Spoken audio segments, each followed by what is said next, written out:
Cerita berlanjut dengan memperlihatkan hilangnya kubah pelindung sihir yang menandakan berakhirnya serangan dahsyat Alus di area tersebut.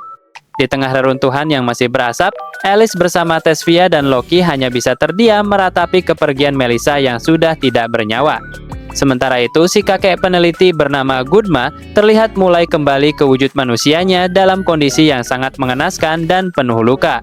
Meskipun Alus sudah menyatakan kekalahannya secara telak, Gudma tetap keras kepala dan merasa hasil penelitian jahatnya akan tetap abadi karena sudah dikirimkan kepada sosok misterius lainnya. Karena urusan bertarungnya sudah selesai, Alus memilih untuk menyerahkan nasib akhir si kakek tua itu sepenuhnya kepada Alice. Apakah ingin menghabisinya sendiri atau menyerahkannya ke pihak tentara? Alih-alih bertobat, Gudma justru terus memprovokasi Alice dengan menghina kematian Melissa yang dianggapnya sangat menyedihkan. Provokasi tersebut semakin menjadi-jadi saat Gudma menyuruh Alice untuk membunuhnya demi membalaskan dendam atas semua penderitaan yang telah ia berikan. Ia bahkan secara kejam menyebut bahwa orang tua Alice dan anak-anak lainnya sebenarnya sengaja menjual mereka demi uang, menganggap mereka semua hanyalah boneka percobaan yang tidak berharga. Namun, Alice tidak terpancing oleh omongan sampah tersebut, karena ia lebih memilih untuk mengingat kenangan indah bersama orang tuanya dan kasih sayang yang diberikan Melissa selama ini. Dengan kedewasaan yang luar biasa, Alice memutuskan untuk melepaskan dendamnya dan tidak akan membiarkan kebencian merusak kebahagiaan yang telah ia dapatkan dari teman-temannya sekarang. Keputusan Alice untuk membiarkan musuhnya tetap hidup sukses membuat Gudma kebingungan karena ia merasa tidak mendapatkan hukuman yang setimpal. Saat mereka semua mulai beranjak pergi meninggalkan lokasi, Alice sempat menggoda Elius agar sang karakter utama kita ini bisa sedikit belajar lebih peka terhadap perasaan orang lain di sekitarnya. Melihat kedekatan Alice dan Tesvia, Alice menyadari bahwa kekuatan hati Alice berasal dari ikatan persahabatan yang kuat. Ia merasa keputusannya membawa Tesvia ke misi ini sangatlah tepat. Namun momen refleksi tersebut terhenti saat Alius merasakan kehadiran seseorang yang baru saja tiba di lokasi mereka. Sosok tersebut adalah Nera, seorang agen yang datang dengan gaya elegan untuk memastikan bahwa kekacauan yang diperbuat Gudma telah berakhir. Kedatangannya menandakan bahwa unit pembersihan sudah siap mengambil alih situasi lapangan yang sudah porak-poranda tersebut. Tanpa membuang waktu, Nera langsung memerintahkan pasukannya untuk meringkus Gudma yang sudah tidak berdaya. Sambil memberikan laporan mengenai pembersihan sisa-sisa monster di area atas, Nera mulai bersikap sangat agresif dengan mendekatkan wajahnya ke arah Alus secara tiba-tiba. Ternyata aksi nempel jidat tersebut dilakukan Nera untuk membagikan penglihatan sihirnya yang disebut sebagai tautan peta udara. Berkat teknik tersebut, Alus kini bisa melihat gambaran seluruh medan tempur dan posisi para boneka percobaan yang tersisa secara langsung di dalam pikirannya. Meskipun Alus merasa cara berbagi informasi tersebut sedikit berlebihan, Nera berdalih bahwa kontak fisik adalah syarat mutlak untuk mengaktifkan kemampuannya.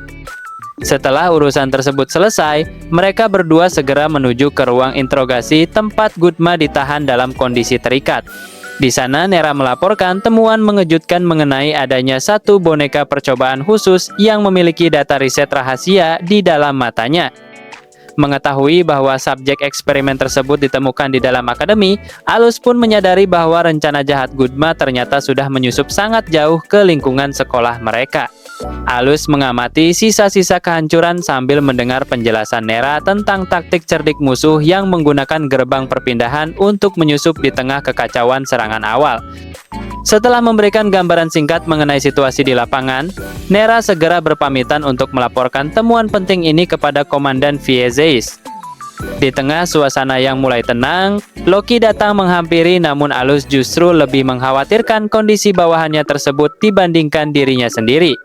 Meski Loki bersikeras ingin mendahulukan perawatan untuk teman-temannya yang lain, Alus dengan tegas memintanya duduk karena luka perdarahan di tubuh Loki jauh lebih darurat untuk segera ditangani. Tanpa basa-basi, Alius langsung merobek kain pakaiannya sendiri demi membalut luka Loki agar tidak terjadi infeksi akibat bakteri dari sisa pertarungan melawan monster. Perhatian yang sangat tidak terduga ini sukses membuat sang bawahan setia yang biasanya bersikap kaku tersebut mendadak tersipu malu dan kehilangan kata-kata. Saking senangnya mendapatkan perhatian spesial, Loki bahkan sampai menolak mengganti balutan kain tersebut dengan perban yang lebih layak.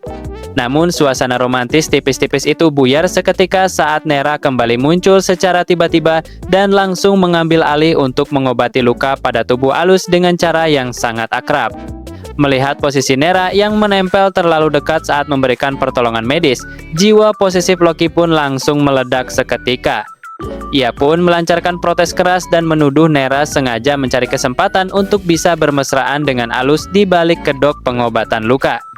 Walaupun Nera berusaha membela diri dengan wajah panik bahwa tindakannya murni ketidaksengajaan, Loki tetap menunjukkan ekspresi tidak puas yang sangat kentara. Akhirnya Alus pun menyudahi perdebatan tersebut dengan memberikan perintah kepada Loki untuk mengawal kepulangan teman-temannya ke akademi, sementara ia pergi sendirian untuk menghadap Lord Viezeis. Sembari berjalan menuju ruang pertemuan, Alus mengenang masa kecilnya yang sudah menjadi intel di bawah komando Lord Viezeis sejak usia 10 tahun. Dan tak terasa, sudah 6 tahun lamanya mereka tidak bertatap muka secara langsung. Reuni tersebut akhirnya terjadi saat Alus bertemu dengan Lord Viezeis, sosok komandan karismatik yang menyambutnya dengan sangat ramah, meski Alus hanya menanggapinya dengan wajah datar andalannya.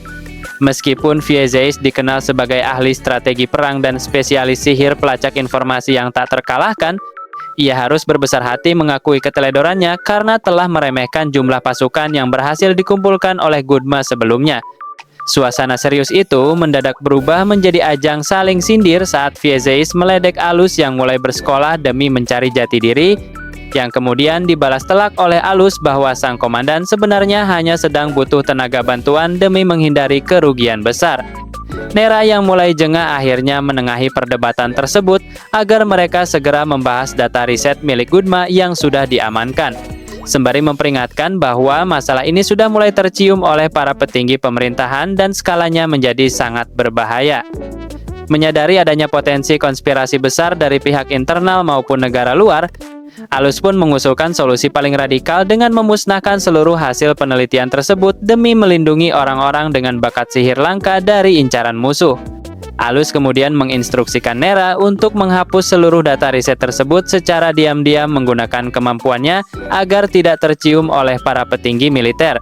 Hal ini dilakukan karena hanya mereka bertiga yang mengetahui isi penelitian berbahaya itu, sehingga kerahasiaannya harus dijaga dengan sangat ketat demi keamanan bersama. Selesai dengan urusan data, Alus menitipkan keselamatan Melissa kepada Viezeis agar sang komandan mau bertanggung jawab penuh atas nasib gadis tersebut ke depannya. Selain itu, Alus juga melaporkan temuan salah satu dari 4 buku legendaris milik Vegel di antara barang-barang Gudma yang membuat situasi kembali menjadi serius. Mendengar laporan tersebut, Viezeis merasa sulit percaya karena buku itu merupakan material klasifikasi tingkat tinggi yang diincar oleh banyak negara.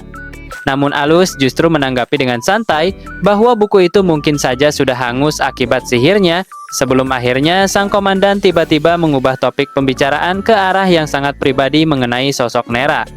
Alus yang awalnya mengira pembicaraan ini masih seputar pekerjaan langsung dibuat melongo saat Viezeis secara terang-terangan berniat menyerahkan Nera kepadanya. Sang komandan ternyata berencana menjodohkan putri kandungnya tersebut dengan Alus karena menganggap tidak ada pria lain yang lebih layak untuk dipercaya selain mantan bawahan terbaiknya itu. Meskipun dipromosikan habis-habisan soal kecantikan Nera yang menyaingi mendiang istrinya, Alus tetap menolak mentah-mentah tawaran tersebut karena belum ada niatan untuk menikah.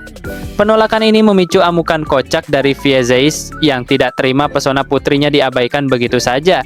Padahal Nera sendiri terlihat santai dan justru menertawakan kelakuan ajaib ayahnya dari kejauhan. Viezeis terus mempromosikan pesona putrinya dengan membawa kisah cintanya di masa lalu sebagai perbandingan, sembari memperingatkan Alus bahwa Nera memiliki cara tersendiri untuk menjerat pria incarannya.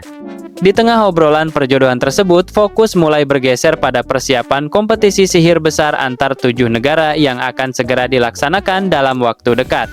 Begitu tugas mereka tuntas, sang komandan langsung memberikan perintah bagi Nera untuk mengantarkan Alus kembali ke akademi agar keduanya memiliki kesempatan lebih banyak untuk saling mengenal secara pribadi.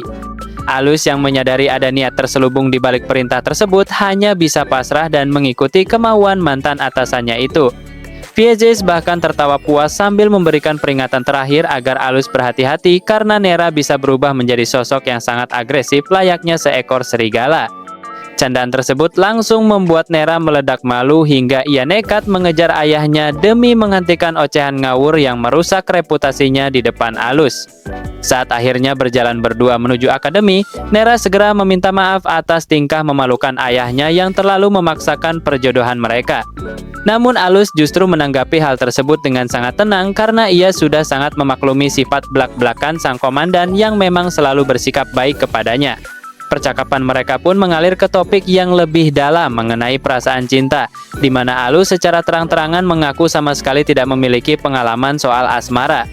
Kejujuran Alus yang mengaku tidak mengerti bagaimana rasanya jatuh cinta pada pandangan pertama justru membuat suasana di antara mereka menjadi sedikit lebih santai.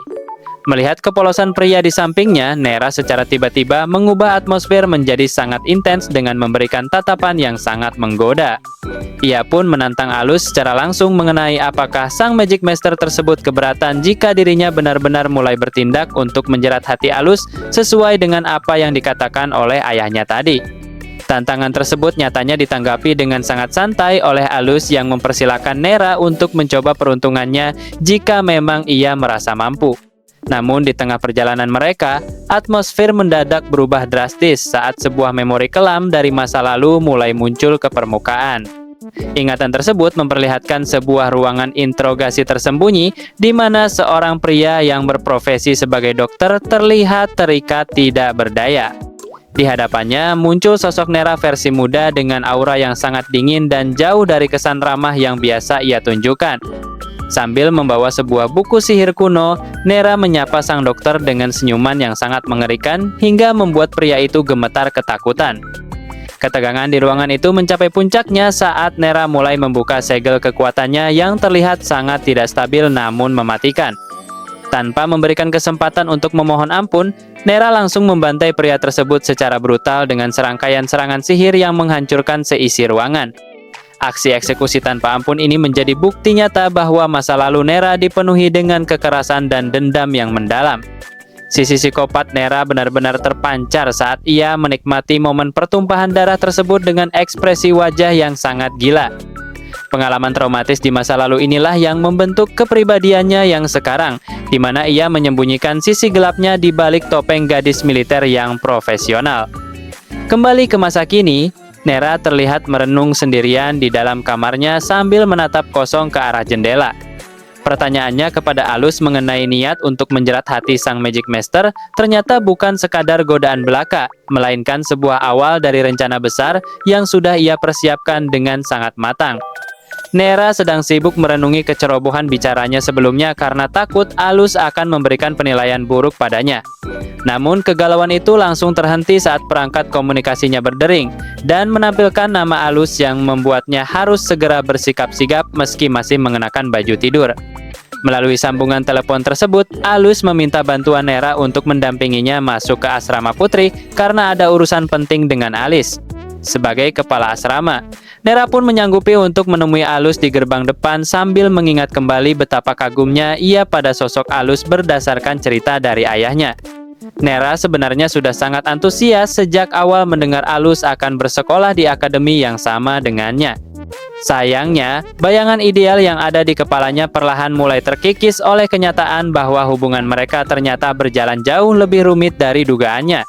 Di sisi lain, Alus yang mencoba masuk ke asrama sendirian justru mengalami kendala teknis karena kartu akses miliknya ditolak oleh sistem keamanan. Suara alarm yang berisik itu sukses membuat sang Magic Master nomor 1 ini terlihat sangat canggung karena dianggap sebagai penyusup oleh mesin otomatis. Beruntung Nera segera datang untuk menetralkan situasi dan mengantarnya langsung menuju kamar Alice dan Tesvia. Sambil berjalan, Alus menjelaskan bahwa ia sengaja datang pagi-pagi tanpa pendamping agar Loki bisa beristirahat lebih lama setelah kejadian melelahkan yang mereka lalui di hari sebelumnya. Suasana tenang di koridor asrama mendadak berubah menjadi kekacauan saat Tesvia membuka pintu kamar dengan kondisi setengah sadar dan hanya mengenakan pakaian dalam. Sadar ada Alus di depannya, sang gadis es ini langsung berteriak histeris karena merasa sangat malu tertangkap basah dalam kondisi yang tidak pantas. Alice muncul dengan santai menyapa Elius yang datang berkunjung ke asrama putri secara mendadak. Meskipun situasi di depan pintu masih sangat canggung akibat insiden sebelumnya, Alus segera menjelaskan bahwa ia memiliki urusan mendesak yang harus segera diselesaikan bersama Alice. Alus menginstruksikan Alice untuk bersiap pergi ke markas militer karena Gubernur Jenderal Viezeis secara resmi akan menjadi pendukung di belakangnya. Di saat yang sama, Tesvia justru harus menerima ceramah panjang dari Hernera karena dianggap tidak menjaga martabat sebagai bangsawan setelah memamerkan tubuhnya secara sembarangan. Alus kemudian mengungkap rahasia penting mengenai bakat langka Alice yang memiliki afinitas tanpa tipe sebagai efek samping dari prosedur medis di masa lalu. Setelah perdebatan singkat mengenai pakaian yang pantas, mereka memutuskan untuk segera berangkat menggunakan seragam akademi agar tidak terlambat memenuhi janji temu. Perjalanan menuju markas militer dilakukan melalui gerbang teleportasi menuju Horlun, sebuah kota industri yang sangat tersohor dengan produksi alat sihirnya. Meskipun Alus sudah menegaskan bahwa agenda kali ini bukanlah untuk bersenang-senang, Tesvia dan Alice tetap saja merasa sangat antusias melihat pemandangan kota baru tersebut. Setibanya di sana, mereka disambut oleh hiruk-pikuk kota yang sangat ramai dengan deretan toko yang menjajakan berbagai perhiasan mewah dan kristal sihir. Suasana pusat perbelanjaan yang sangat menggoda ini perlahan mulai merusak rencana perjalanan disiplin yang sudah disusun oleh Alus. Benar saja, insting belanja Tesvia dan Alice langsung meledak saat melihat barang-barang berkilau di pinggir jalan hingga membuat Alice merasa sangat tertekan. Meski sang Magic Master nomor 1 ini sudah berkali-kali memperingatkan tentang keterbatasan waktu, kekuatan godaan aksesori cantik terbukti jauh lebih sulit dikendalikan daripada monster tingkat tinggi sekalipun. Alus akhirnya bertindak tegas dengan menyeret paksa kedua gadis itu dari godaan belanja agar agenda utama mereka tidak semakin molor. Setelah perjuangan melelahkan menghadapi hasrat belanja Tesvia dan Alice yang sulit dibendung, mereka pun akhirnya tiba di depan markas militer yang berdiri dengan sangat megah. Meski mendapatkan tatapan kesal dari kedua muridnya karena momen belanja mereka diganggu, Alius tetap bersikap acuh dan langsung menunjukkan kartu akses militer miliknya pada mesin pemindai. Gerbang teknologi tinggi itu pun terbuka otomatis dan memberikan jalan bagi sang Magic Master untuk membawa rombongannya masuk ke dalam area yang sangat terlarang bagi warga sipil biasa.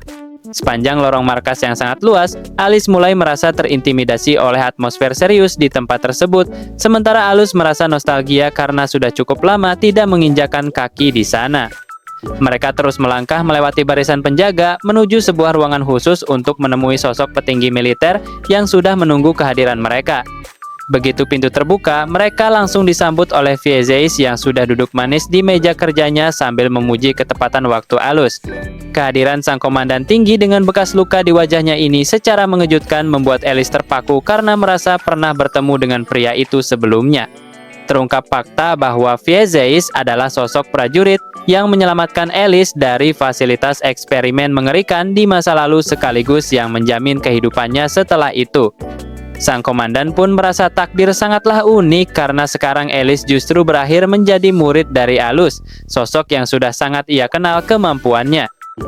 Suasana santai tersebut berubah menjadi sangat serius saat mereka mulai membahas efek samping eksperimen yang membuat Alice memiliki aliran mana tanpa elemen yang langka. Alus dengan tegas memberikan peringatan keras agar pihak militer tidak lagi menjadikan Alice sebagai subjek penelitian, sambil menyindir kegagalan Viezeis di masa lalu yang sempat membiarkan penjahat seperti Gudma melarikan diri.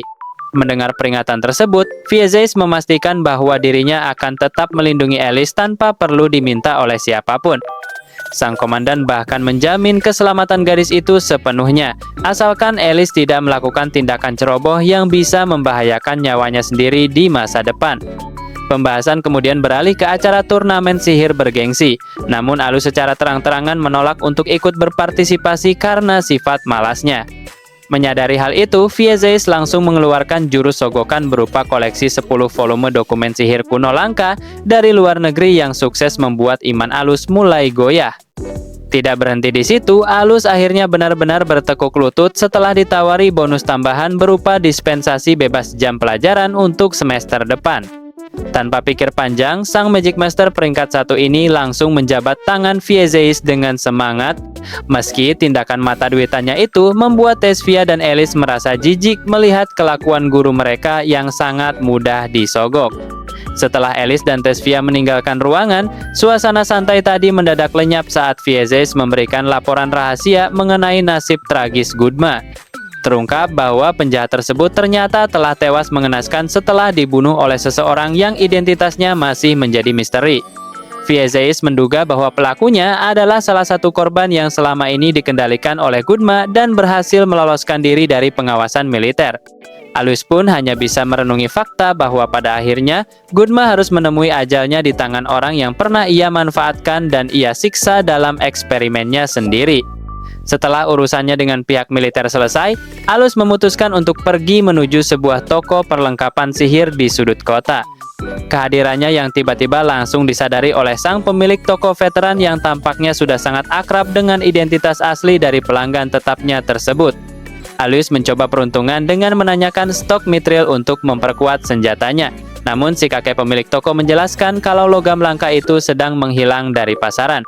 Hal ini membuat Alus seketika loyo karena niatnya berburu bahan berkualitas tinggi, malah berakhir zonk karena stok barang yang dicari sedang kosong melompong. Melihat pelanggannya kecewa, si pemilik toko akhirnya mengeluarkan sebuah kotak berisi mineral misterius yang selama ini ia simpan rapat di gudang. Meskipun memiliki konduktivitas mana yang sangat luar biasa, mineral tersebut tetap menjadi misteri karena tidak bisa dianalisis oleh alat sihir tercanggih sekalipun, sehingga belum pernah digunakan untuk membuat senjata apapun. Sementara itu di luar perbatasan negara Balmes, kedamaian wilayah tersebut mendadak hancur akibat serangan mendadak yang sangat brutal dari kekuatan kegelapan. Sepertinya ancaman besar mulai merayap masuk dan siap menebar teror di dunia luar yang jauh dari pantauan militer pusat. Sekelompok prajurit yang sedang bertugas di area tersebut langsung dibuat kocar-kacir oleh amukan monster ular raksasa yang kekuatannya benar-benar di luar nalar manusia. Pertempuran berat sebelah ini memaksa para prajurit untuk segera melakukan evakuasi darurat sebelum mereka semua berakhir jadi rempeyek di tangan makhluk tersebut. Nahasnya upaya mereka untuk melarikan diri berakhir sia-sia karena posisi mereka sudah terkepung rapat oleh puluhan tentakel monster yang haus darah. Pemimpin pasukan baru menyadari kalau mereka sengaja dipancing ke tempat itu oleh satu iblis yang ternyata jauh lebih cerdas dan manipulatif dari yang dilaporkan oleh intelijen. Suasana semakin mencekam saat sesosok entitas iblis dengan cakar yang sangat besar muncul dari balik kegelapan untuk menghabisi sisa para prajurit yang sudah tidak berdaya. Munculnya sosok mengerikan ini menjadi pertanda buruk bahwa musuh yang sesungguhnya telah bangkit dan mulai melancarkan invasi besar-besaran. Meskipun ancaman iblis sedang mengintai di luar sana, Alus justru terlihat santai menikmati makan malamnya bersama Loki. Di momen tenang ini, Loki mencoba memastikan apakah bosnya itu benar-benar serius ingin turun gunung dalam kompetisi sihir antar pelajar yang akan diadakan keesokan harinya, mengingat level kekuatan Alus yang sebenarnya sudah berada di luar nalar siswa biasa. Alus dengan jujur mengakui kalau partisipasinya kali ini hanyalah formalitas demi memenuhi janji pada Gubernur Jenderal dan tentu saja demi mengincar hadiah kemenangan yang lumayan untuk menambah uang sakunya. Meskipun Alus bersikap acuh tak acuh, Loki menyadari kalau kehadiran pria itu telah menjadi bahan bakar motivasi bagi Tesvia dan Alice untuk berlatih lebih keras dari biasanya demi membuktikan perkembangan mereka. Sambil memamerkan kalung pemberian Alus dengan raut wajah yang sangat bahagia, Loki menanyakan nasib batangan logam misterius yang sempat dibeli Alus beberapa waktu lalu di Horlun. Bukannya menjawab rasa penasaran asisten setianya tersebut, Alus justru memilih untuk tetap rahasia dan menyuruh Loki menunggu sampai besok untuk melihat kejutan yang sudah ia siapkan. Saat hari keberangkatan tiba, seluruh rombongan siswa sudah bersiap di depan bus sekolah, namun sang karakter utama kita malah muncul paling belakangan sambil menguap lebar karena kurang tidur. Kelakuan santuy ini jelas membuat Tesvia emosi jiwa dan langsung mengomeli Alus karena dianggap tidak memiliki rasa disiplin sama sekali sebagai seorang peserta turnamen penting. Ternyata alasan dibalik rasa kantuk Alus adalah karena ia begadang semalaman demi mengutak-atik sebuah koper misterius berukuran cukup besar. Di tengah perjalanan di dalam bus, Alus akhirnya mengungkapkan kalau koper tersebut berisi senjata sihir atau AWR khusus yang ia buat secara personal untuk Alice dengan bantuan pengrajin ahli yang ia kenal. Alus memberikan tombak pesanan khusus itu kepada Alice agar gadis tersebut bisa mengeluarkan seluruh potensi kekuatannya tanpa perlu merasa minder lagi saat bertanding nanti.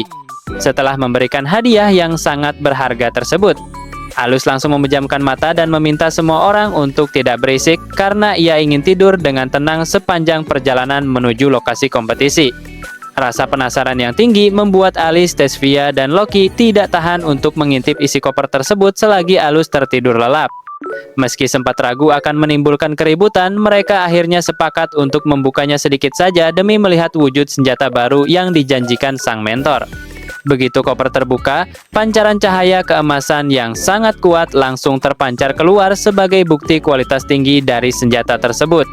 Penampakan AWR legendaris itu sukses membuat mereka terpana melihat betapa luar biasanya mahakarya yang dipersiapkan Alus secara diam-diam untuk Alice. Sadar akan potensi kehebohan yang bisa terjadi, mereka bergegas menutup kembali koper itu sebelum Alus terbangun dari tidur nyenyaknya. Loki pun memperingatkan Alice agar menjaga senjata langka tersebut dengan sangat hati-hati, mengingat Alus telah mengerahkan upaya besar untuk mendapatkan barang yang sangat istimewa tersebut.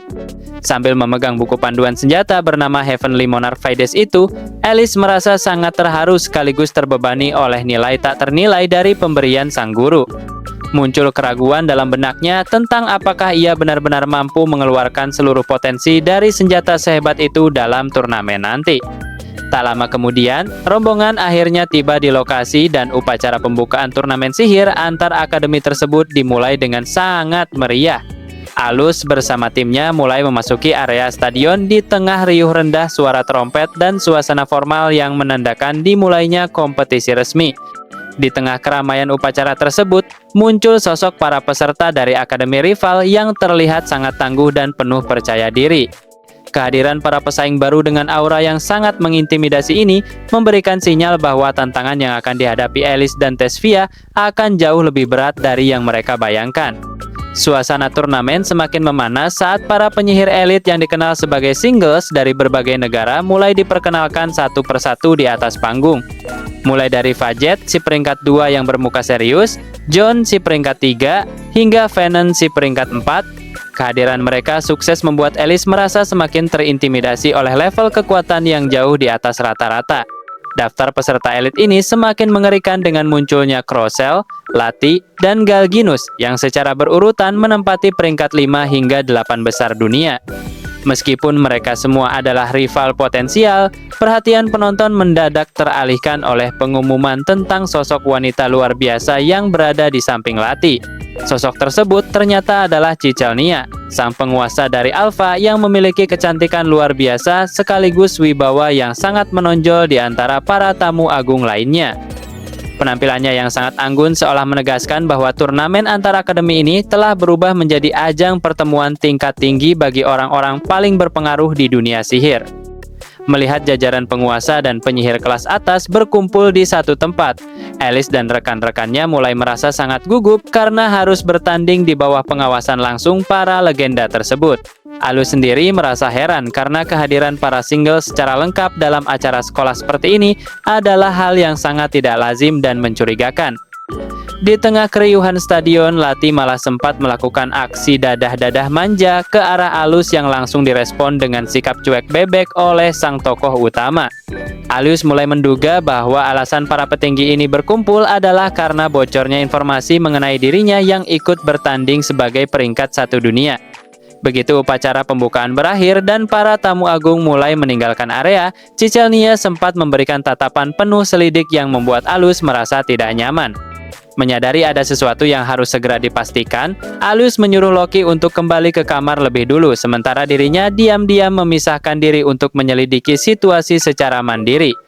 Baru saja ingin bergerak bebas, langkah Alus langsung terhenti saat Lati tiba-tiba muncul dan langsung menempel manja layaknya perangko yang sedang kasmaran. Alus yang merasa privasinya terganggu segera memberikan respon dingin dengan mendorong wajah gadis agresif itu agar menjauh demi menjaga jarak sosial yang sehat. Meskipun terus ditolak secara halus maupun kasar, Lati tetap saja kegirangan dan menjelaskan bahwa kedatangannya ke acara ini sebenarnya untuk mengawal sang penguasa alfa. Namun, niat terselubung yang sebenarnya adalah demi melihat Alus mengenakan seragam sekolah yang menurutnya terlihat sangat menggemaskan dan langka untuk disaksikan secara langsung. Setelah puas melancarkan aksi modusnya, Lati akhirnya berpamitan karena merasa tidak enak hati membiarkan sang penguasa menunggu terlalu lama. Sebelum benar-benar pergi dengan gaya centilnya, ia sempat memberikan sorakan semangat yang dibalas dengan lambaian tangan malas oleh Alus yang sudah tidak sabar ingin segera mengusirnya. Suasana yang tadinya penuh komedi mendadak berubah menjadi sangat tegang saat cerita berpindah ke sebuah ruang rapat rahasia para petinggi militer. Di sana, seorang pejabat bernama Holtal tampak mandi keringat dingin saat melaporkan bahwa mereka baru saja kehilangan kontak dengan pasukan elit yang dipimpin oleh penyihir hebat bernama Geleda. Kabar buruk tersebut langsung memicu kegaduhan di dalam ruangan karena Geleda bukanlah penyihir sembarangan, melainkan sosok yang pernah menduduki peringkat 9 dunia. Para petinggi mulai menyadari bahwa lawan yang mereka hadapi adalah seekor Gorger, jenis iblis mengerikan yang memiliki kemampuan untuk terus berevolusi dan bertambah kuat setelah melahap para penyihir. Ketegangan memuncak saat salah satu komandan militer dengan tatapan mengintimidasi mendesak Holtal untuk jujur mengenai total korban yang sudah jatuh. Dengan tubuh gemetar ketakutan, Holtal akhirnya mengakui sebuah dosa besar bahwa sudah ada sekitar 200 penyihir yang tewas menjadi santapan monster tersebut. Yang berarti iblis Gorger itu kini telah tumbuh menjadi ancaman level bencana yang mustahil dikendalikan. Menyadari posisinya terpojok, Holtal akhirnya membuang harga dirinya dan memohon bantuan militer kepada para perwakilan negara lain agar tidak bernasib sama dengan pasukannya yang sudah ludes. Sialnya, permintaan bantuan itu justru dihujani kritik tajam karena keteledoran pihak Balmes yang sengaja menutupi fakta hingga monster tersebut berevolusi menjadi ancaman tingkat SS yang sangat berbahaya. Melihat kegaduhan tersebut, Cichelnia selaku penguasa Alpha langsung mengambil alih kendali dan menawarkan diri untuk membereskan kekacauan ini dengan mengandalkan duet penyihir peringkat 1 dan 7 miliknya. Meski sempat diprotes oleh petinggi lain yang merasa harga dirinya terluka, Cichelnia tetap teguh memerintahkan pasukan negara lain untuk cukup bersiaga di garis belakang sementara tim Alpha melakukan eksekusi langsung. Kepercayaan diri pihak Alpha ini didukung penuh oleh pengakuan John dan Lati yang sadar betul bahwa dalam situasi darurat ini, hanya sosok penyihir luar biasa seperti Alus yang sanggup menyelesaikan tugas mustahil tersebut, tanpa memberikan ruang untuk perdebatan lebih lanjut. Misi pengintaian sekaligus pembasmian resmi diputuskan berada di bawah komando Alpha sebagai langkah terakhir untuk mencegah kehancuran total. Langkah berani Cichelnia ini diambil karena munculnya ancaman monster Gorger di wilayah Balmes yang sangat mengerikan. Makhluk kelas SS ini terbukti sanggup melenyapkan seluruh pasukan militer negara tersebut dalam sekejap, sehingga Alpha memutuskan untuk mengirim tim pengintai lebih dulu sebelum negara lain mulai bertindak. Di tengah waktu istirahatnya, Alus mendapatkan panggilan darurat dari Gubernur Jenderal Beric yang langsung memberikan instruksi misi pembasmian. Alus yang menyadari situasi sedang tidak baik-baik saja segera menanggapi laporan serius dari atasan militernya tersebut dengan wajah malas andalannya. Dalam percakapan itu, Alus dengan cerdas menyadari bahwa Cichelnia sengaja menjadikannya sebagai kartu as dalam negosiasi politik antar penguasa. Strategi kotor orang dewasa ini digunakan untuk menunjukkan dominasi Alpha di saat para pemimpin negara lain sedang panik menghadapi ancaman monster yang belum pernah terlihat sebelumnya. Beric pun memperingatkan bahwa keberadaan monster ini merupakan ancaman nyata bagi seluruh umat manusia jika tidak segera dihentikan. Hal tersebut membuat Alus harus segera bergerak memimpin pasukan khusus untuk melakukan eksekusi langsung demi mencegah kehancuran total yang sudah berada di depan mata. Alus akhirnya menerima misi tersebut dengan syarat minta bayaran tinggi setelah pulang nanti. Beric pun memberikan instruksi tambahan agar misi ini dirahasiakan sepenuhnya termasuk dari Loki, yang justru membuat Alus merasa tertantang untuk segera melihat wujud monster yang dimaksud. Belum sempat bersantai, Alus dikejutkan oleh kehadiran Loki yang tiba-tiba muncul di hadapannya. Demi menjaga rahasia, si pengangguran elit ini langsung menyuruh Loki kembali ke kamar untuk istirahat agar bisa bangun pagi, meski sebenarnya hal itu membuat asistennya merasa ada yang disembunyikan. Ternyata firasat Loki benar karena ia justru terbangun dengan keringat dingin saat hari masih gelap. Rasa cemas yang luar biasa membuatnya tidak bisa kembali tidur dan terus terpikirkan tentang kejanggalan sikap Alus sebelumnya. Karena tidak tenang, Loki akhirnya mendatangi ruangan Alus namun hanya menemukan sepucuk surat pengunduran diri dari kompetisi.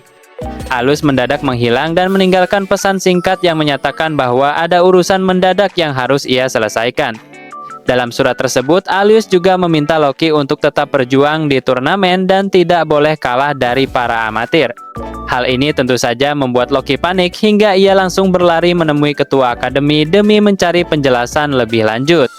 Sambil terengah-engah, Loki menanyakan keberadaan Alus kepada sang ketua yang tampak sangat tenang di meja kerjanya. Bukannya memberikan jawaban pasti, sang ketua malah memberikan senyuman penuh arti yang membuat situasi hilangnya Alus semakin terasa mencurigakan.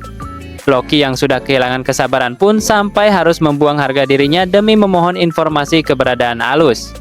Namun, sang ketua akademi justru bersikap tenang dan menyindir cara berpikir Loki yang dianggapnya masih terlalu sempit untuk memahami situasi yang terjadi. Di tengah perdebatan tersebut, perhatian Loki teralih pada sebuah batu misterius di atas meja yang ternyata mengandung sisa mana milik Alus. Penemuan ini semakin meyakinkan Loki bahwa sang ketua memang sedang menyembunyikan rahasia besar mengenai keberangkatan tuannya yang mendadak. Secara tidak sengaja, selembar dokumen rahasia terjatuh dan mengungkap fakta bahwa Alus dikirim untuk menjalankan misi rahasia tingkat tinggi di wilayah Balmes. Informasi ini langsung membuat Loki memutuskan untuk segera menyusul Alus tanpa mempedulikan resiko atau izin dari pihak sekolah. Meskipun sang ketua mencoba menghalanginya dengan alasan tanggung jawab sebagai pendidik, tekad Loki untuk tetap setia mendampingi Alus sudah tidak bisa diganggu-gugat. Baginya, sumpah untuk selalu berada di sisi Alus adalah tujuan hidup yang jauh lebih utama dibandingkan sekadar mengikuti turnamen. Tanpa ragu sedikit pun, Loki langsung bersiap melakukan aksi nekat demi mengejar ketertinggalannya dari Alus. Aura keseriusannya meledak hebat, menandakan bahwa dedikasi luar biasanya terhadap sang tuan sudah mencapai titik di mana aturan akademi tidak lagi memiliki arti.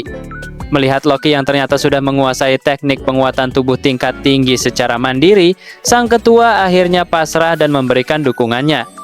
Ia bahkan memberikan sebuah obat eksperimen langka sebagai modal tambahan bagi Loki untuk bertahan hidup dalam menjalankan misi berbahaya di luar sana. Loki tanpa pikir panjang langsung menenggak obat ilegal pemberian sang ketua, meski tahu efek sampingnya bisa membuat tubuhnya remuk seketika. Saking bucinnya pada Alus, ia langsung melesat pergi meninggalkan akademi dengan kecepatan penuh sambil berjanji tidak akan melupakan bantuan nekat dari sang ketua tersebut demi mengejar ketertinggalannya. Di tempat lain, Alus akhirnya sampai di markas misi dan langsung disambut heboh oleh Lati yang sepertinya sudah sangat merindukan kehadiran sang peringkat 1. Melihat komposisi tim yang berisi para veteran berpengalaman di sana, Alus menyadari kalau misi kali ini bukan sekadar jalan-jalan sore karena pihak atasan sampai harus mengeluarkan kartu as terbaiknya demi menjamin keberhasilan operasi.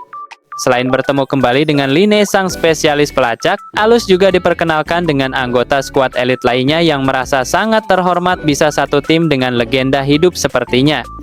Alus pun tidak peduli soal turnamen sekolah karena saat ini fokus utamanya adalah menyusun strategi memburu monster varian rakus yang memiliki hobi mukbang ratusan penyihir elit sebagai hidangan pembukanya. Alus dan tim elitnya mulai membedah data mengenai target mereka yang dijuluki Gorger, sebuah ancaman kelas SS yang pernah menciptakan bencana besar 50 tahun silam.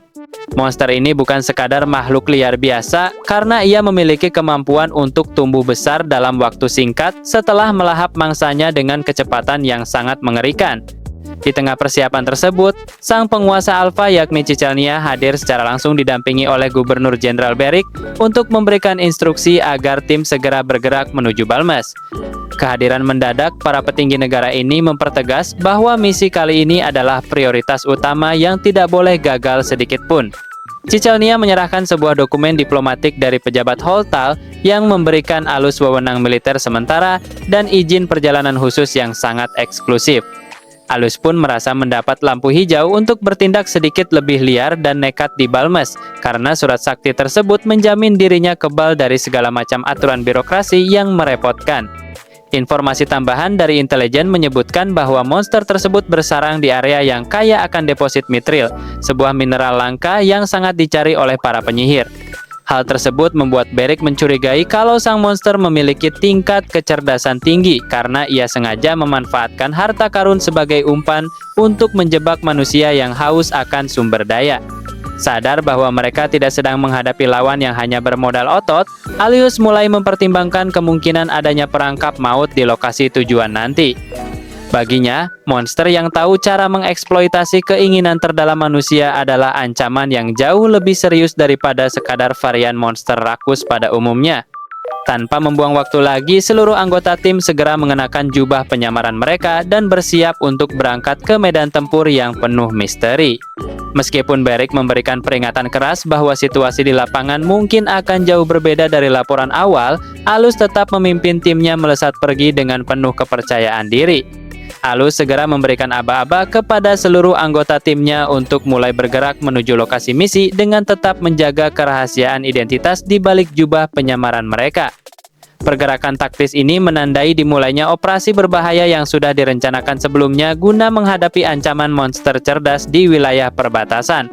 Di sisi lain, pusat kendali Beric tampak sedang melakukan pembicaraan serius mengenai strategi diplomatik dan keuntungan besar yang bisa diraih oleh negara Alpha melalui misi ini. Baginya, setiap pergerakan para penyihir di medan perang harus memberikan dampak positif bagi stabilitas dan posisi tawar negara di mata internasional. Tim Alus pun telah sampai di wilayah hutan lebat yang menjadi pembatas antara negara Alpha dan Balmes. Di tengah perjalanan, Line menunjukkan keahlian luar biasanya dalam memetakan posisi dan sisa waktu perjalanan secara akurat tanpa memerlukan bantuan peta fisik sama sekali. Sebuah kemampuan navigasi tingkat tinggi yang membuat Thespia merasa sangat terheran-heran. Alus kemudian menjelaskan bahwa kemampuan pelacakan Line bukanlah sekadar sihir biasa, melainkan jenis kekuatan supernatural langka yang sangat menguras energi mana penggunanya. Saat mereka terus melaju dengan kecepatan tinggi, Alus mendeteksi keberadaan seseorang yang sudah menunggu di depan sehingga ia memerintahkan timnya untuk meningkatkan kewaspadaan. Langkah mereka akhirnya dihentikan oleh seorang petugas inspeksi perbatasan dari negara Balmes yang menuntut penjelasan mengenai tujuan kedatangan kelompok tersebut. Petugas itu dengan tegas meminta identitas pemimpin tim demi mematuhi protokol keamanan ketat yang berlaku di area zona merah tersebut. Dengan sikap tenang dan sangat sederhana, Alius memperkenalkan dirinya sebagai pemimpin tim dari Alpha tanpa menyebutkan status atau pangkat militernya yang legendaris. Hal tersebut membuat sang petugas sempat meragukannya karena penampilan Alus yang masih sangat muda. Sementara Lati hanya bisa tertawa melihat kecanggungan tersebut karena Alus tidak menggunakan wewenangnya untuk menekan sang petugas. Lati dengan bangganya memamerkan status Alus sebagai penyihir nomor 1 kebanggaan negara Alpha, yang membuat si petugas perbatasan langsung melongo tidak percaya. Tanpa membuang waktu lebih lama, rombongan ini segera melanjutkan perjalanan menembus wilayah berbahaya menuju dunia luar yang berjarak sekitar 20 km dari Balmes. Di tengah perjalanan, Sergic dan Mujel mulai unjuk gigi dengan membantai kawanan monster babi hutan yang mencoba menghalangi jalan mereka dengan sangat mudah. Dengan penuh kesombongan, kedua penyihir ini pamer kekuatan sambil mengejek gerakan para monster yang dianggap sangat lambat dan tidak ada apa-apanya dibanding kemampuan tempur mereka. Meskipun jalanan berhasil dibersihkan, Alus mulai merasakan kejanggalan karena jumlah monster di area tersebut sangat sedikit, dan sisanya terlihat lari ketakutan seperti baru saja melihat maut. Fenomena aneh ini membuat Alus curiga bahwa sosok predator mengerikan bernama Gorger telah muncul dan membuat populasi monster di sana mendadak lenyap secara misterius. Teori Alus tentang adanya monster yang tega memangsa sesama jenisnya sukses membuat rekan setimnya merinding karena hal tersebut dianggap sangat tidak masuk akal bagi ekosistem sihir. Sembari berdiskusi, Line langsung bergerak cepat memetakan koordinat tim untuk memastikan mereka sudah sampai di lokasi pertempuran terakhir yang berada di dekat area deposit Mithril.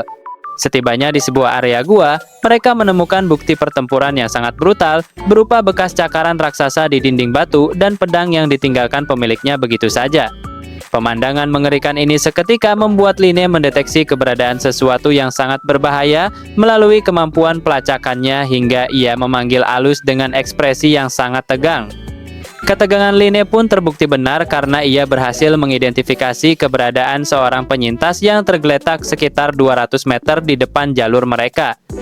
Walaupun penampilannya sudah sangat mengenaskan dan penuh noda merah layaknya korban salah sasaran, nyatanya orang ini masih memiliki sisa napas yang menandakan ia secara ajaib berhasil bertahan hidup dari amukan predator yang sebelumnya menyapu bersih seluruh area tersebut.